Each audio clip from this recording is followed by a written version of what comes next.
Oh, mic check. Okay. Hello, everyone, and welcome to week 10 of this course.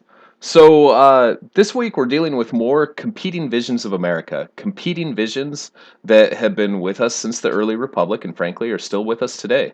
So, at their core, the debate between these visions is whether we think diversity strengthens us, e pluribus unum, as the founders said, or whether we think other races, sexes, peoples, ethnicities, nations, religions, think about protected categories for discrimination here, somehow threaten however we imagine us to be. So, as an illustration, we'll be looking at early efforts to restrict immigration, which frankly use the same kind of rhetorical strategies that people use to oppose immigration today, as well as discussions on slavery and the potential for free black people to be part of American society. So, another way this debate developed in the decades before the Civil War that we'll examine more in the last weeks of class was whether, which we're getting to that right now, was whether the United States could develop compromises among the various sections of the country, especially North and South, or whether slavery in particular was reason enough for the South to develop and maintain policies that were at odds with any efforts to have unity as a country. Ultimately, Southern politicians would decide that if they couldn't impose slavery on the entire country, that they would secede. And they were willing to fight to horrifying lengths to make sure that they could keep their slaves. Let me push ahead here. So when it comes to immigration, thinking about really, simple terms, put myself down there. Like push and pull factors offers a rather straightforward way to conceptualize the unprecedented levels of global immigration that occurred during the 19th century. So, in the 1800s, the dislocations of modern life. There's a theory of modernity that argues that the world after 1789 was French Revolution was fundamentally different than the world before it. That institutions of mass mobilization, technologies, and global markets emerged to change the way life would be forever. Anyways, these institutions caused more people to leave their homes than ever before in history. Millions traveled within Europe, Asia, and Africa, and millions more traveled to settler colonies like Argentina, Brazil, Algeria, South Africa, Canada, and the single biggest destination was the United States of America. So the USA would become the single most important destination in the 19th century for immigrants, especially European immigrants. So immigrants, they of course made us who we are. They created the fabric, vibrancy, and strength of America, but they were in most cases not welcomed with open arms. There were, of course, exceptions. Protestant immigrants from England have, for the most part, been accepted throughout American history, and everyone has been accepted by at least someone in the history of American immigration. Oops. Trying to switch slides. So, Uh, as we've been discussing infrastructure in the Young Republic, I've mentioned things like building canals, especially the Erie Canal, and efforts to build serious infrastructure in the Young Republic. I've got a slide here outlining just how awesome the Erie Canal was, and what a major gamble on the idea that government could build infrastructure for the public good it was. And ultimately, until railroads replaced it, it revolutionized and completely opened up Western New York for settlement and economic integration, not only into the rest of the United States but the rest of the world. So the people who built the Erie Canal, though, were largely Irish immigrants. And Irish Catholic immigrants were among the first group to face scorn of those who felt the immigrants were a threat to the very fabric of America. Many of the founders of English colonies were steeped in the extreme anti Catholic vision of Puritan English Protestantism.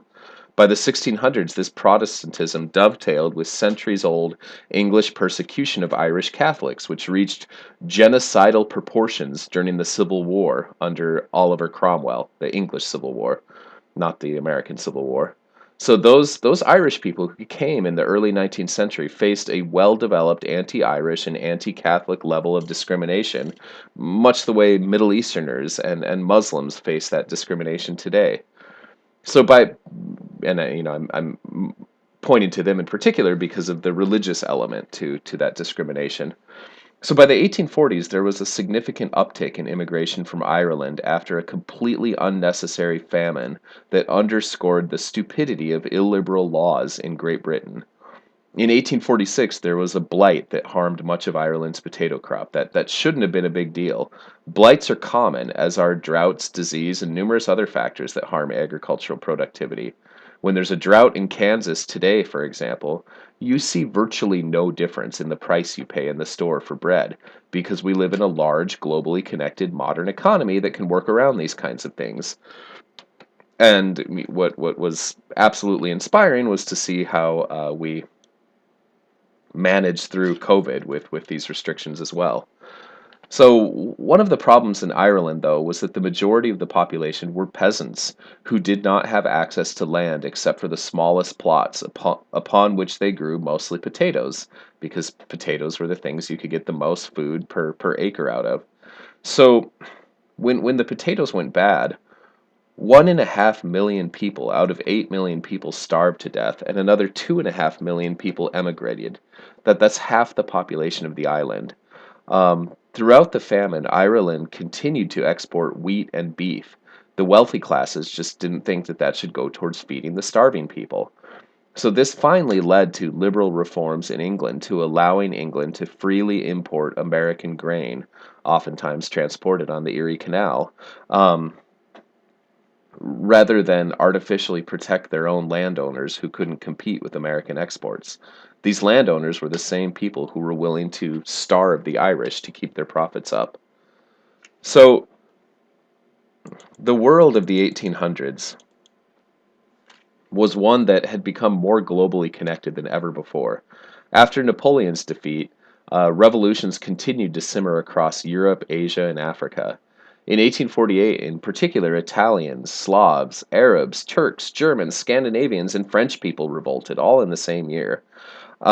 Many were suffering economic pressures from competing with American wheat, being grown in places like upstate New York, Pennsylvania, and the Midwest, delivered along canals and railways, and shipped to Europe, where it usually sold for cheaper than locally produced wheat.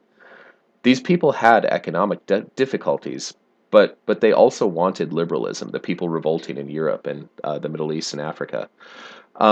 So America, with its and Asia too, with its booming economies, booming in part for undermining local economies, as well as promise of greater freedom, was a natural draw for these people.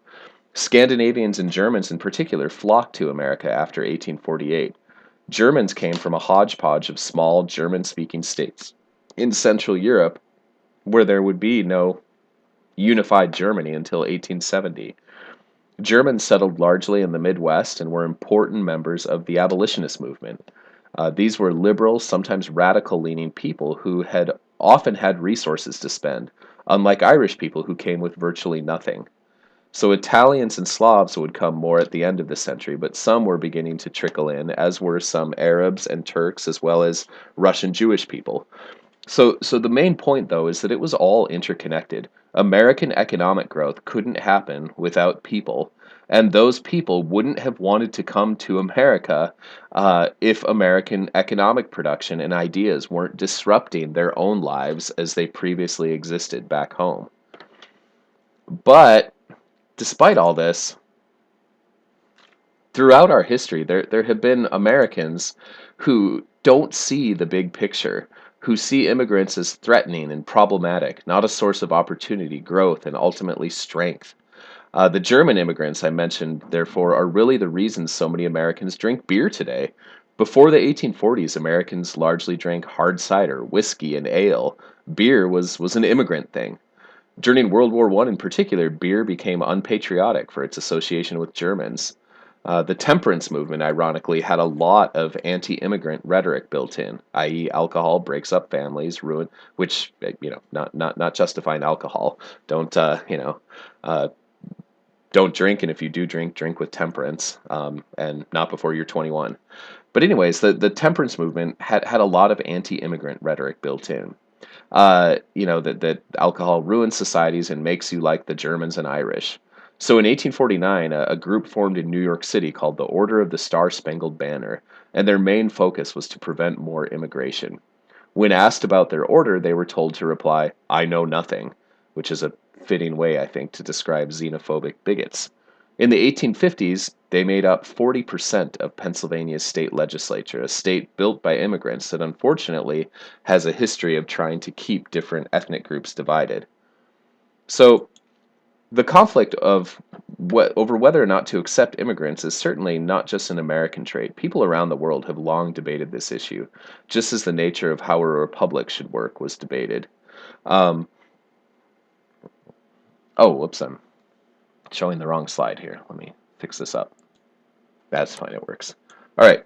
So, as we talked about already, in 1807, African Americans and anti slavery activists found sort of strange allies in slave owners, of all people, to argue that there should be a prohibition on the further importation of slaves from Africa. Uh, for slave owners, especially in the mid Atlantic, this would increase the value of their property, so they thought. For those opposed to slavery, it would at least prevent further abuses of free people being kidnapped into bondage. They passed a law forbidding the further importation of slaves and set a precedent that some tried to follow, that perhaps, just maybe, the interests of the industrializing North and slaveholding agrarian South could find common ground. So in the 1820s, Senator Henry Clay, who owned slaves and had a hemp processing factory in Kentucky run by enslaved people, tried to pull together what he called a national system, one that would provide a compromise governance plan for all of America. So he promised tariffs to support northern manufacturers, make it easier for them to compete with cheaper English products. The money could then be used to build roads and canals desperately needed by farmers in the West, and he would allow for compromises that would let Southerners keep people as slaves. The Missouri Compromise would later try to allow for parity between the number of slaveholding and non-slaveholding states and keep future slaveholding states below the 3630 parallel. So as you'll see next week, this didn't work out so well. This national plan was going on at the same time that Republicans in particular worked to expand the franchise to all white males, giving rise to a new style of politics, populism, the idea of focusing more on the character of the politician than on policies. Andrew Jackson had earlier become the symbol of this new style of politics. He ran in 1824, but didn't win, then ran again in 1828 and served until 1837. So with Jackson, the idea of national compromise fell in favor of an anti-elitist, popular style of direct democracy.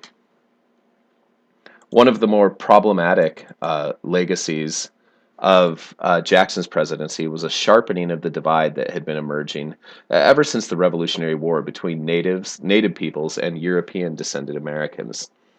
While coexistence had been the norm before the Revolution, with exceptions that we've talked about, tension along the frontier had become the norm during the early years of the Republic. One of Jackson's most controversial policies was a capitulation to racist public opinion in the South, wanting the land of what many called the civilized tribes, civilized because they were Christians who had adapted to European life.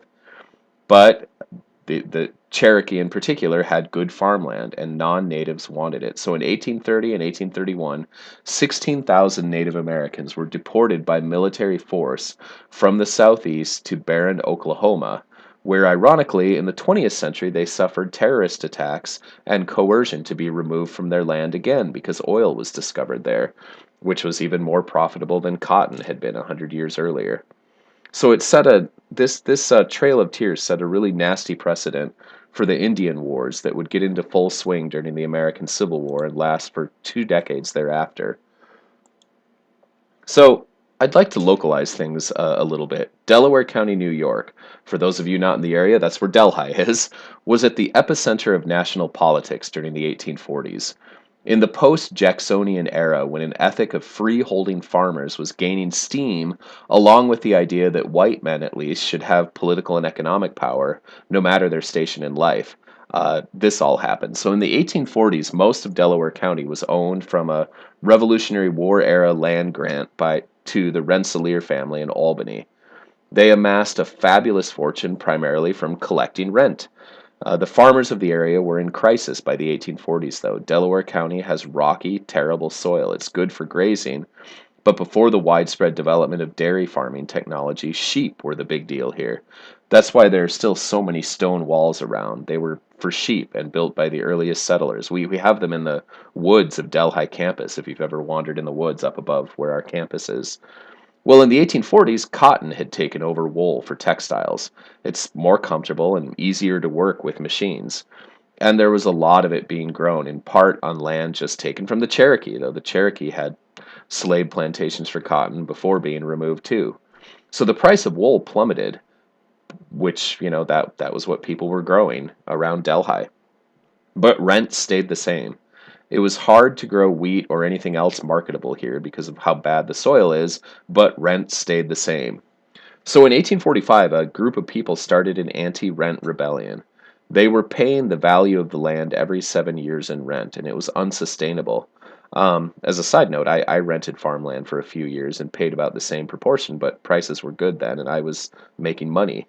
So the anti-rent people. They published newspapers. They would dress like Native Americans, and they would harass rent collectors. They even killed the sheriff of Delaware County near Andes in 1845, Osmond Steele. By the late 1840s, the movement petered out in part because land was available for sale by then. But they showed that Americans weren't going to be treated like European feudal serfs, and that land, they felt, was a right. This would eventually lead to the Homestead Act, opening up vast amounts of land in the West for anyone who could lay claim to it for 5 years, anyone who wasn't Native American. So many people from Delaware County moved west in this period, including my wife's ancestors. So your readings deal a bit with religious movements of the 19th century, especially the explosive growth of evangelical Christianity. We'll deal with them a little more next week, but for this week, I want to contextualize one of Lepore's arguments on the uniqueness of the American response to industrialization, notably that many Americans opted for the spiritual transcendentalism of Henry David Thoreau over the materialist ideology of Karl Marx, both of whom were contemporaries of each other. It's a really interesting idea. So, to be sure, in the early republic, the American Industrial Revolution only slightly trailed the British one. One early response to the disruption and dislocations of modern life was that of the Luddites, who followed the ideas of this mythical person they named Ned Ludd, who decided it was best to just rage against the machines. They reasoned that all of the textile related machinery of the first industrial revolution was putting skilled laborers out of work. So the best thing to do was to sneak into the factories at night and break everything. This really wasn't an effective long term strategy.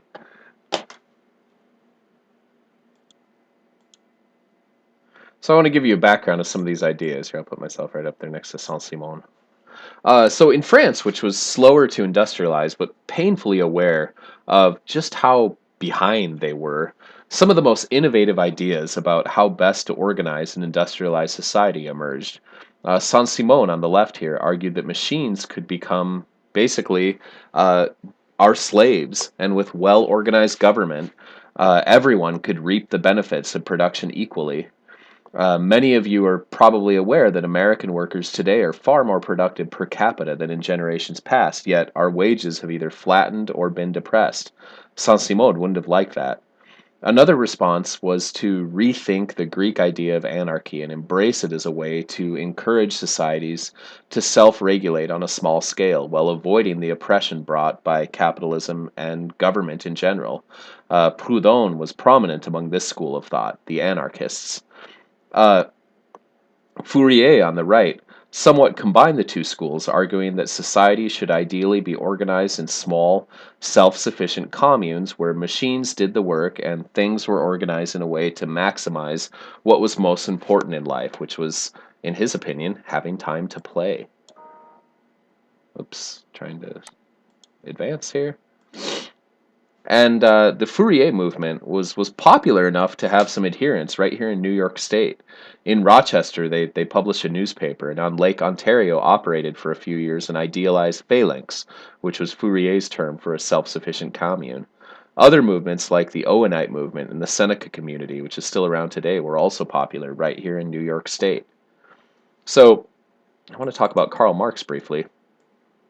He he tried to unify the early socialists with a teleological, which means evolutionary interpretation of human material history. His appeal in Europe had a lot to do with the fortuitous timing of the Communist Manifesto's publication, the same week that the French Revolution of 1848 broke out and subsequently spread throughout Europe and the Middle East. Well, Lepore is correct to point out that he had little appeal initially in the United States. She shows that later on his ideas on communism would make a lot more sense to American workers during the Second Industrial Revolution from the 1860s into the 20th century. And I have just a little bit of information about his background on this slide. So the point that workers should seize the means of production would eventually come to make a lot of sense by the early 20th century to workers around the world, and of course be bitterly opposed as well. So we had a different movement going on at that same period in the United States, though. So the main commodity needed for the first industrial revolution, one dominated by textiles, was cotton. Cotton production ballooned in the early decades of the 20th century and, as I've stated before, led to an increased demand for enslaved people and a profit motive to drive them harder and harder. The very global nature of cotton meant that those resisting exploitation turned to global examples like that of the British Society for the Abolition of the Slave Trade, another great anti-slavery movement born out of resistance to another commodity, sugar.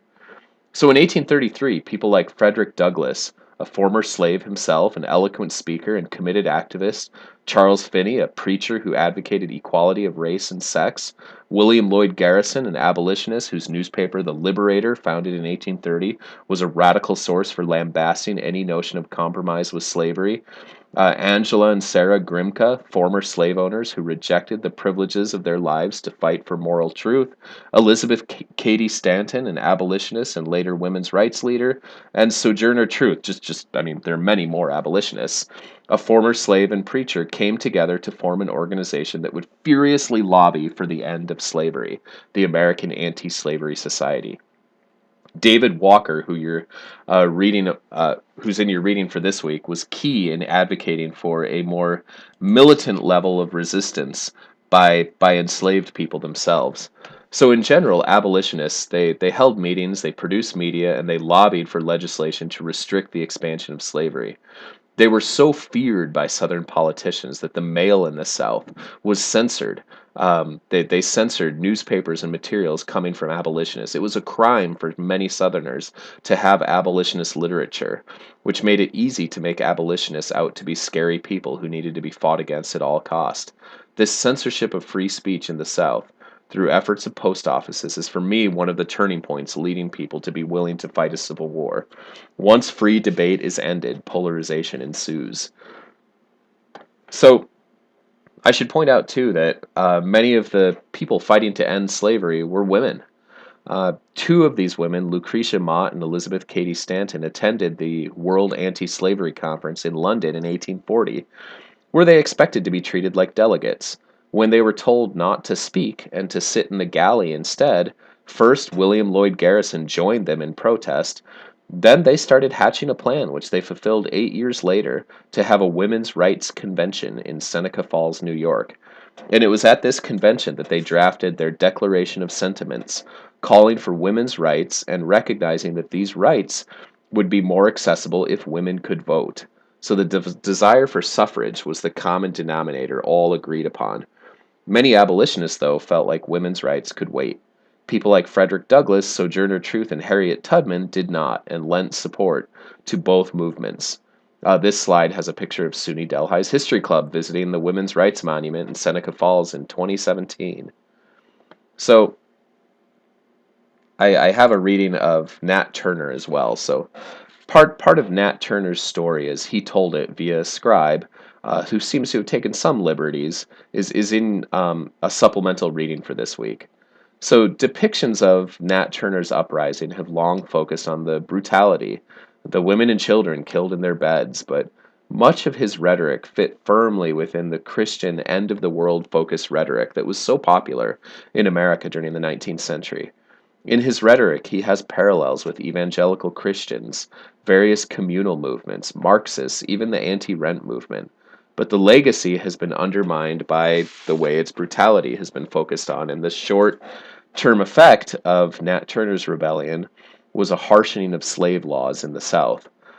This harshening led Southerners to begin to censor mail from abolitionists, and for abolitionists to be seen as somehow synonymous with absolute evil. And I mean, in this uprising, roughly 60, mostly, unarmed women and children were killed. So it was horrific, and unfortunately, really really undermined the entire cause, despite the amazing rhetoric and the notions that underpinned it. So, all right, I have a few questions for you to look at.